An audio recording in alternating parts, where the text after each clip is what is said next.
You guys are gearing up to celebrate the 25th anniversary of your debut album. So that means next year, you guys could potentially be contenders for nomination into the Rock and Roll Hall of Fame. Sully Erna of Godsmack, thank you so much for joining our Audacy check-in this morning. My name is Taryn Daly, and it's such a pleasure to see you. You look well, you look excited, and reasons to be excited. Lighting Up the Sky is here, and I know this has been such a massive effort, as it could potentially be the final Godsmack album. That's at least what word on the street is. Yeah, I know. I think it's time. We've accomplished a lot in our careers. We still have some life left into us. And, I think it's important for people just to kind of know when they've arrived, when they set goals for themselves. Some people just want the house with the white picket fence and a dog and a truck, and then they get that and they were like, oh, it'd be nice to have a car too. And then what if we had a bigger house? And it never stops. And for us, it was like, oh, just want a record deal one day. And then you get it and you go, but it's going to be really good when we sell out clubs everywhere. And then you get it and you go, but wait till we get to theaters, we can use more production. And then you get to theaters and you're like, oh, tour buses and arenas and at what point do you stop and just go, I have what I need in my life. I've been able to do this for a living and be able to provide for my family and the people I love the most. So, and when we reflected back on our career, and I say this with zero ego, I mean, we've arrived. We have 26 top 10 singles right now. We have 12 number ones. We pulled 3 or 4 off this new album, which is very possible because it's a big record. We're going to be at 30 top 10 singles. That means we could play back-to-back nights in any arena, do 15 songs a night, and never play the same single twice, let alone the deep cuts.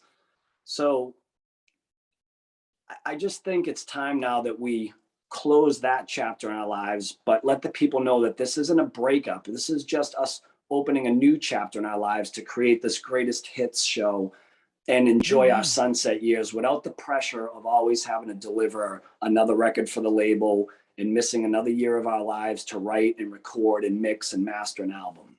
That is something that I respect and congratulate you on. And this is a very personal album, but for someone like me, and I think all of the Godsmack fans out there, these wounds are our wounds too. When I first listened to the song Truth, I was like, I'm going to cry. I need to go take a minute and take 5 and cry.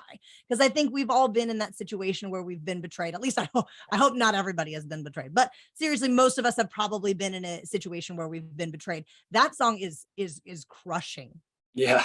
How is that going to be to sing it live? I know my band is even kind of prepping me for that one. They're like, we're so proud of you for getting in that vocal booth and being able to speak the words. Cause I'm not even gonna lie, I broke down at least 3 times trying to get through that song. It was raw, it was happening at that moment, and it was really hard to deliver a vocal performance without getting emotional.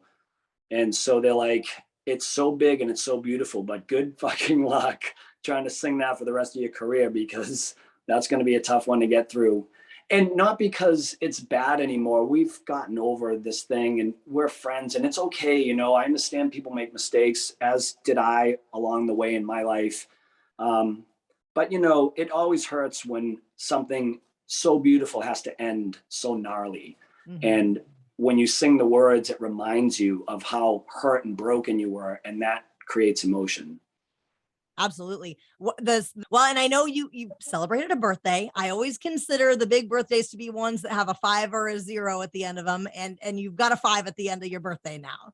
How was it celebrating? 5. Yeah. How was it celebrating, like a milestone? I mean, it's a big deal, right?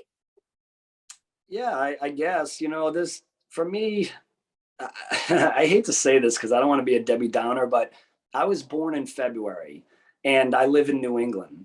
And if anybody knows anything about this part of the country, we have blizzards in February. I never really had consistent good birthdays because no matter how bad my mom tried, people would get snowed in. And so I just kind of grew accustomed to really not having birthdays if I don't have them. When I can and it feels right, of course I enjoy it. And I'm so appreciative for the people that want to celebrate that day with me. But there's just times where, you know, it's not that important to me. And especially, you know, as you get a little older, you're like, you know, do I have to really celebrate every year? I mean, maybe I'll just hit it every 5 years or 10 years and go, hey, still alive, enjoying it. Thanks for coming. Totally. We also got to talk really quickly about Rock and Roll Hall of Fame nominees. The tradition is the debut work must be 25 years old, and you guys are gearing up to celebrate the 25th anniversary of your debut album. So that means next year you guys could potentially be contenders for nomination into the Rock and Roll Hall of Fame. This year we've got Rage Against the Machine, Soundgarden, Willie Nelson's in there, Iron Maiden. Do you have any thoughts about what it might feel like to be on the list, you know, in the years that could follow? Well, I mean, it would feel great. I know that, to know that you're acknowledged in the industry. I've always felt like we were kind of the band that flew under a lot of the radar because we were never a part of the MTV clique or the things that were blowing up during the times when the band was first coming out with our first album. So we always considered ourselves like the little engine that could, you know, we came out and just chugged along and we did what we did every album. And these other big bands, big steam engines would come blowing by us and sell 15 million records. And we're always like, man, like, what are we doing wrong? But up the road, we would see those bands break down and go away. And here comes the little engine that could, and we'd keep chugging along and, you know, and do our million records every cycle or whatever it was. And that's, you know, something to be said for. I mean, it's hard these days to be able to continue to sell records in this digital world that's been created. So if we were acknowledged in the Rock and Roll Hall of Fame at some point, which, by the way, 98 was our first record release. So this is our 25th year since the first record come out, but 28 years since we've started the band. And I don't know if they judge it by first record coming out or when the band was created, but either way, I guess we're there. And if that happened, amazing. I mean, we would be so grateful, but. So congratulations on lighting up the sky. We're so excited. And if it is to be the final album, I think you've done your entire career so much justice. And this does feel like, I don't want to call it closure because I don't like that word, but it just feels very complete. So congratulations. I think you've got a lot to celebrate right now. Thank you. I appreciate that. We feel the same way. And we're really looking forward to everyone hearing this record. I truly feel that it's going to satisfy old and new fans. We put a lot of work and a lot of attention into it. And we had the luxury of time because of COVID. So we were able to really hand select the best of the best. So thank you. And I hope everyone enjoys it. Rock on, Sully. Have a great rest of your day and we'll see you out on the road. Thank you. Appreciate you.